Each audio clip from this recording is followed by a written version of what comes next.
Chlorine undergoes disproportionation in alkaline medium as shown below. तो यहाँ पे एक रिएक्शन लिखा है, the values of ABCD in balance chemical reaction respectively are.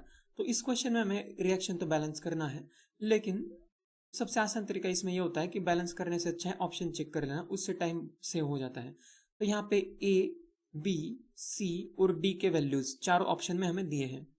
तो बस हमें ये देखना है कि किस में ये बैलेंस हो रहा है, कौन से वैल्यूज पुट करने से। तो एक एक अगर हम बैलेंस करके देखेंगे एटम, जैसे क्लोरीन को बैलेंस करेंगे तो लेफ्ट साइड में क्लोरीन जो है वो ए है, ए कोएफिशिएंट Cl2 का है, तो 2A क्लोरीन है लेफ्ट साइड में। राइट साइड में क्लोरीन अगर देखेंगे तो यहाँ पे C और यहाँ पे D, तो 2A is equal to C plus D होना चाहिए। 2A is equal to C plus D, ये हमें क्लोरीन को बैलेंस करके पता चला है।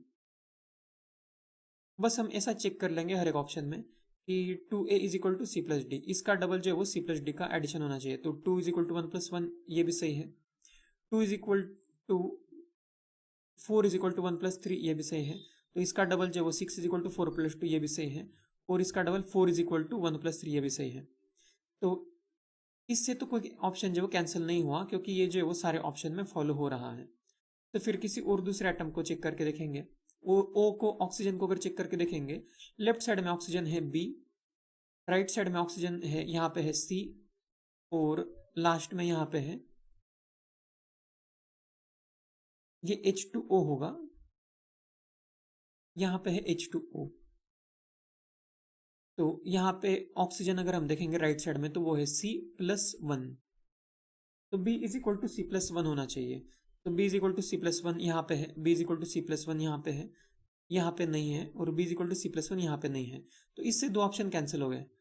अब A और B में बस हमें देखना है, फिर कोई एटम चेक करेंगे, जैसे हाइड्रोजन चेक करेंगे, लेफ्ट साइड में हाइड्रोजन जो है वो है B, राइट साइड में हाइड्रोजन जो यहाँ पे नहीं है, यहाँ पे नहीं है, बस यहाँ पे वाटर में है जो है 2। तो B का वैल्यू तो 2 होना चाहिए। तो B का वैल्यू जो 2 है वो दोनों ही ऑप्शन में है, A और B में। तो इससे भी हमें कुछ पता नहीं चला। इसके बाद हमें क्या करना चाहिए, चार्ज भी बैलेंस करके देख लेना चाहिए, क्योंकि टोटली बैलेंस्ड इक्वेशन है ये। तो लेफ्ट साइड में जो चार्ज है वो है OH माइनस 1 और ये B है, तो माइनस B चार्ज है लेफ्ट साइड में।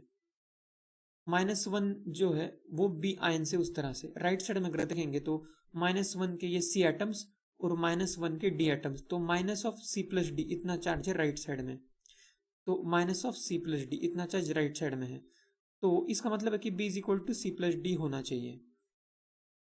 तो B is equal to C plus D, यहाँ पे C प्लस डी B है, 1 प्लस 1 2 है। यहाँ पे B is equal to C plus D 1 plus 3 4 तो नहीं है, तो ये ऑप्शन भी रॉन्ग हो गया।